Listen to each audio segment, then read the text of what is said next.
Welcome to this episode of Sunny Silver Linings. Sunny's guest today is Kayvon Nejad, CEO at Vijilan Security. If you haven't heard the good news, IT by Design has recently partnered with Vijilan. And today, Kayvon is here to talk about the steps MSPs are taking to protect their customers, staying optimistic during times of uncertainty, and giving our listeners some great advice to help businesses grow in the future. And now, your host, the founder and CEO of IT by Design, Mr. Sunny Kayla.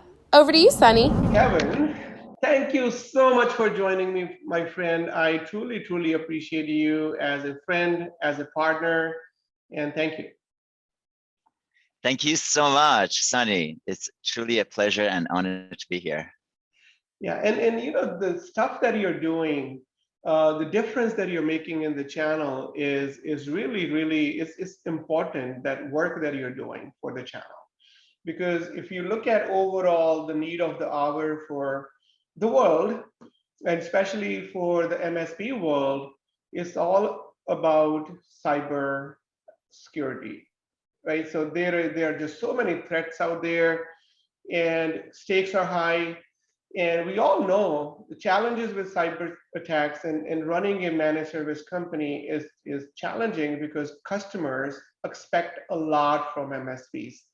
They think that if they have outsourced their IT to MSP or MSSP, then they are taken care of and they don't need to worry about anything. So even customers' expectations are high from the MSP. So can you talk to me, first of all, Kevin, what are MSPs doing to protect their customers' environment? Thank you, Sunny.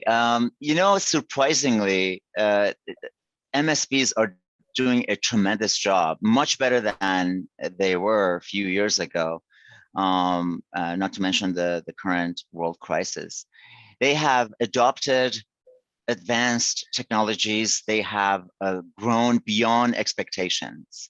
What we're seeing is that MSPs are building their security stack, incorporating a lot of the best of breeds in their stacks and delivering the services in a very standard fashion. So that has helped them gain tremendous growth in the cybersecurity space and grow their businesses. So we're seeing great results. So what are some of the most common technologies out there that MSPs can use? So what is your advice for MSPs to make bigger progress as a way forward plan?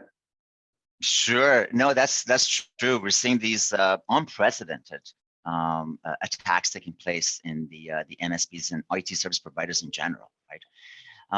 But in some of these scenarios, the attackers actually took advantage of infrastructure supporting the work at home by exploiting a known vulnerabilities, right? So most of the attacks still happens from known vulnerabilities and existing weaknesses within the systems or applications. In this case, these hackers with SolarWinds and Kaseya, they did it was a very good operative work. They actually cleaned the crime scene so thoroughly that investigators couldn't even prove where the attackers or the intruders came from. So those digital footprints were well removed or cleaned from the environment. But if you look how quickly the MSPs have adopted some of the new in this new dynamic of working in the office or remote and providing continuous support to their clients, still growing their business, that's pretty commendable. They certainly have improved in the security space and have good, solid security stacks, which we can go into more detail and talk about what those technologies are. Okay, so overall, you see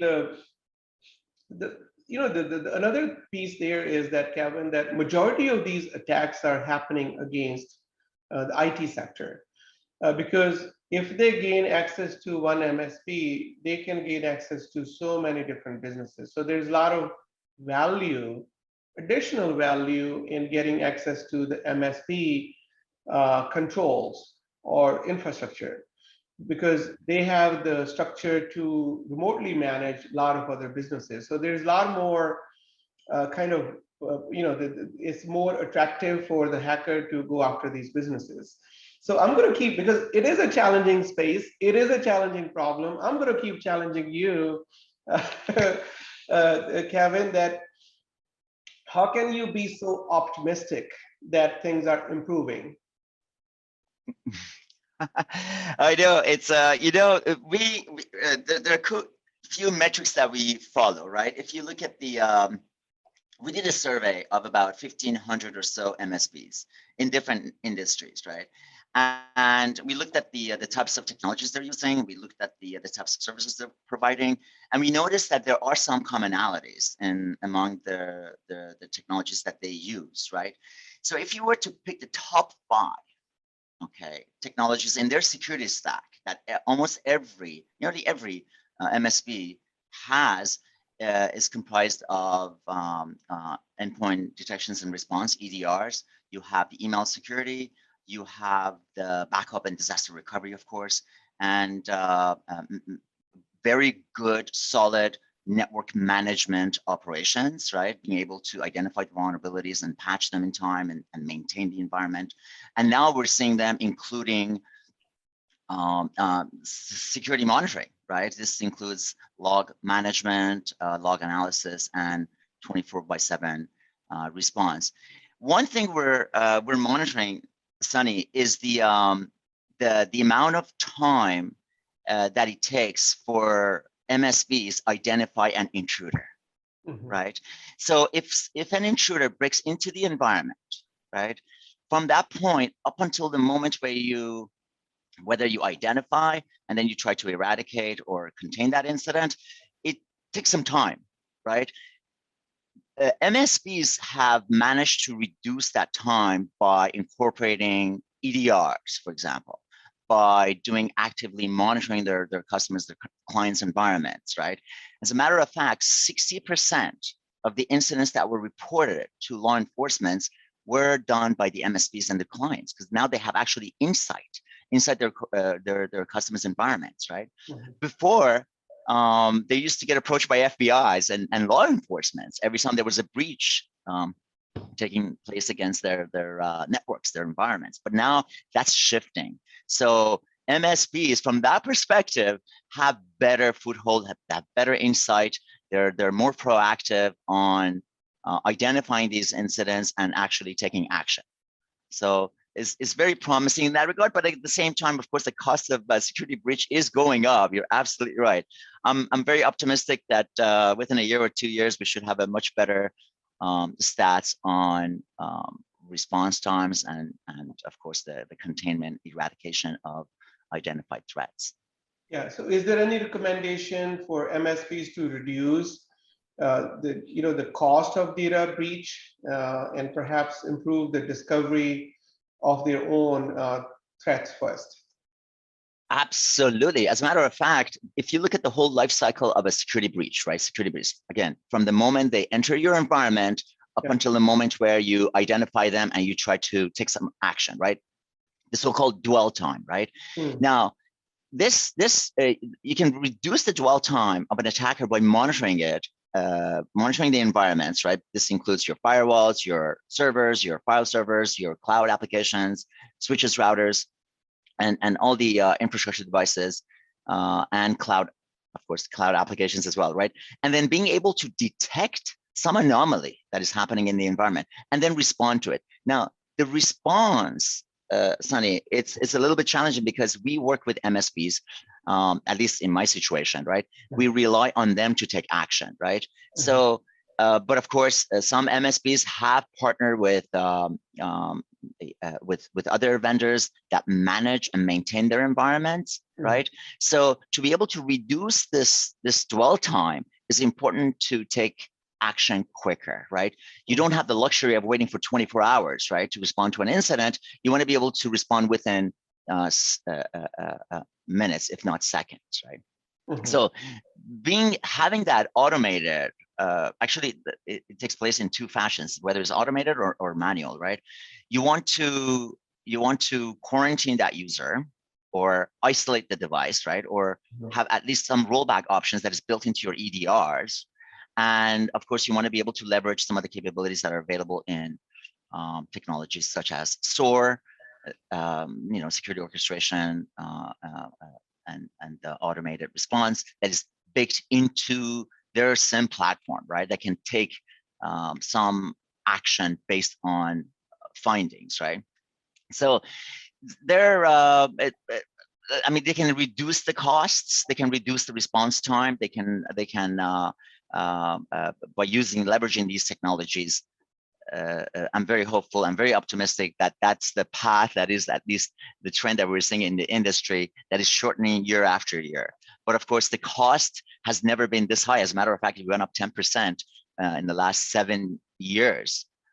So the cost of security breach is going up, but I think the dwell time is decreasing significantly. It all depends on which report you read, whether it's FireEye or the Ponman Institute in collaboration with IBM. They do the assessments, but overall, it looks very promising with what we're seeing. Yeah. So when you mentioned SIM and SOAR, before we talk about that, there are there's some confusion in the overall space. Some people are calling the same thing X, and other people are calling the same thing Y. And there are a lot of acronyms. So can you help us get clarity on some of the key things that people need to know and the terminology, like EDR, XDR, MDRs? Can you bring clarity to these terms? You know what? I consider myself very lucky, because sometimes when I talk to our partners or prospects that come to Vigilan, I actually pick up the phone and talk to them, and they're the first ones before even Gartner, publishes, like a formal, let's say, publication that talks about these technologies, right? Our partners hear about it first somehow. I have no idea how, but they came to me and said, okay, Kevin, do you guys do MDR? And I would have to ask them, what's an MDR? They're like, well, it's our, we have an EDR. Can you manage it for us? And then after I did the research and I discovered that if you look at EDRs, they're at the endpoint level, right? Just focus on laptops, workstations, and servers, right? But of course, we know that MSPs are managing very modern networks that includes firewalls, routers, switches, and IoTs. So there's a term called extended detection and response that includes firewalls and cloud applications, right? A lot of other areas as well. So, and we all know that coordinated attacks usually involve more than just endpoints. And that's why XDR, or extension detection and response, is the next evolution, right? But obviously, endpoints are at the critical component of the attack surface, but it is really a small part of a bigger picture. MSPs, they manage, again, like I said, firewalls, cloud applications beyond EDRs. So hence the term extended detection and response, the XDR, right?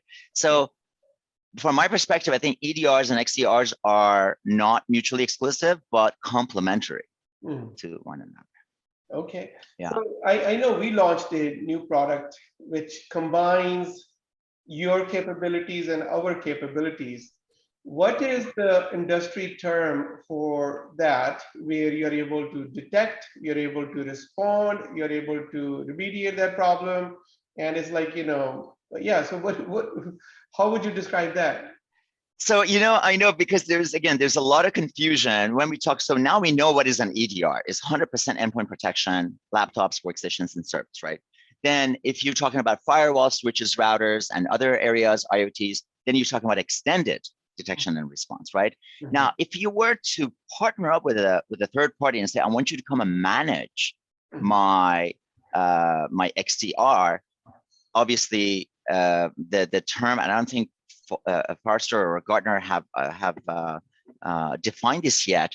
Their definition of MDR is of course, the managed extended detection and response. But the misconception in this space that everyone's talking about MDR is managing their EDR. So when you're talking to a vendor, when you're talking to a third party, say, okay, I want someone to come and manage all my infrastructure, right? And not just manage the infrastructure, but also manage the response, whether it's manual or automated, right? Now, that is the MXDR. This is what exactly what Vigilant and ITBD is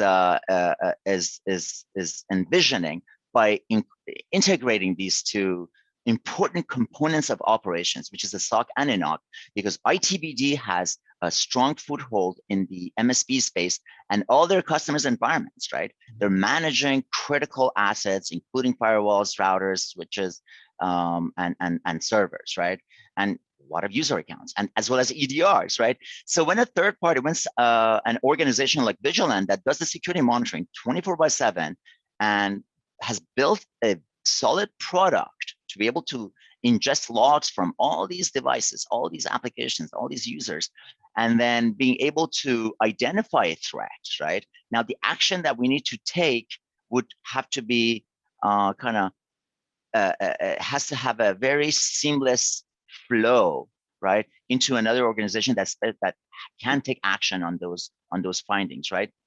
So I suggest MSPs, if they're looking for a vendor, is to ask them questions like, do they manage just my endpoint, my EDRs, or do they go beyond EDRs to include firewalls and routers, right? So I myself and my team, everyone is so excited about this partnership, Sunny, because now for once we can easily block an IP at the firewall level, quarantine a user at the switch port level if needed, or block a domain on the mail server simply by opening up a ticket and assigning to one of your team members within your organization, and have a very well kind of a life cycle of an incident, right? So yeah. I'm very excited about this partnership. We can talk a lot about that. So if I heard you correctly, Kevin, it's the XDR, a combined solution. Yes? Exactly. It is, to me, extended detection and response includes, like you said, EDRs, as well as those firewalls and cloud applications, but the management of it is really key, right? So one way I look at this is that I have this T3 model that products normally require the talent, they need the training, and they need the tool.